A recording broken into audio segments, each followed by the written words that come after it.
Kelompok RRT, Roy Suryo, Rismond, dan Tifa ini semakin menggila. Ditambah Bambang Tri keluar dari penjara, ini semakin memperkeruh suasana, kegaduhan semakin menjadi. Tapi yang gaduh hanya itu aja sih. Cuman timbul pertanyaan besar di kepala saya. Roy Suryo CS sudah ke UGM. Ada yang mengatakan mengacak-acak ke UGM, datang ke UGM dengan sedikit memaksa dengan kalimat yang keras, bahkan kalimat yang kasar. Akhirnya juga tidak percaya dengan UGM, akhirnya justru menjelek-jelekan UGM. Kemudian datang ke kepolisian, di Mabes, kemudian di aparat hukum lah. Di situ dia juga kasar, menjelek-jelekan kepolisian. Bahkan si Rismond mengatakan jenderal itu setan, polisi itu setan, pernah terucap semacam itu. Dan menganggap polisi itu nggak ada yang baik. Termasuk akhirnya dia juga datang ke Komnas HAM. Komnas HAM tidak merespon maksud dan tujuan Roy Suryo dan kawan-kawan. Akhirnya mereka menganggap Komnas HAM sudah terkontaminasi dengan kepentingan Jokowi. Akhirnya menjelek-jelekan Komnas HAM. Dan akhirnya juga sampai kepada Kementerian Pendidikan. Akhirnya juga menjelek-jelekan semua pihak, termasuk DPR yang dia datangi pun dijelek-jelekan. Semua diharapkan untuk bubar. Kalimatnya kasar, kalimatnya sangat-sangat provokatif.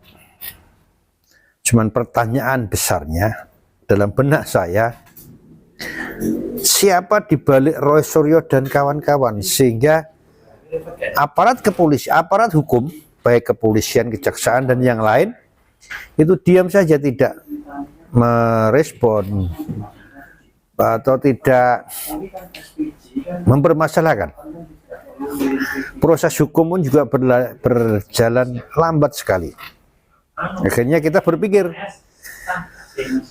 kepolisian ini takut dengan Roy Suryo dan kawan-kawan, atau sebetulnya kepolisian ini masih disetir oleh Jokowi, masih dalam cengkeramannya Jokowi. Ini pertanyaan besar, karena tidak hanya sehari, 2 hari, seminggu, 2 minggu, ini sudah bertahun-tahun dan semakin keruh. Bahkan juga ada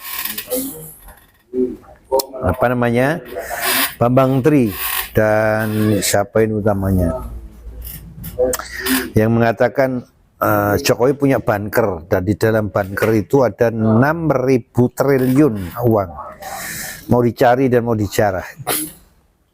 Sudah terlalu kompleks sekarang, semuanya diserang. Jokowi, Gibran, semuanya diserang. Kalau tidak ada tendensi politik, entah itu di kubunya Jokowi atau di kubunya Roy Suryo, kasus ini pasti akan cepat selesai, tidak berlarut-larut semacam ini. Dan mestinya termasuk Pak Prabowo harus tegas memerintahkan jajarannya, selesaikan itu masalah ijazah, ijazahnya Pak Jokowi, ya. Harusnya seperti itu, jangan berlarut-larut, terkesan dibiarkan mengembang. Dan saya yakin kalau nggak ada tendensi politik, nggak bakalan berlarut-larut semacam ini. Masyarakat sudah jenuh dengan semuanya ini, semoga cepat berlalu. Dan satu hal lagi,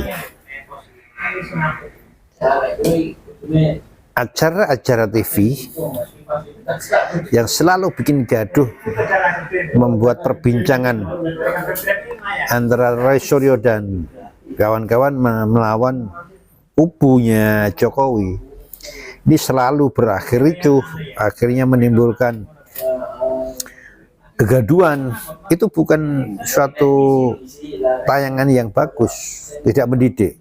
Seharusnya pemerintah itu mengingatkan itu, jangan sampai dibiarkan. Bukan hanya Aiman, banyak lagi, ada beberapa acara TV yang selalu seperti itu. Harusnya pemerintah tegas, cut, larang itu. Acara-acara televisi yang memprovokasi itu sangat tidak mendidik.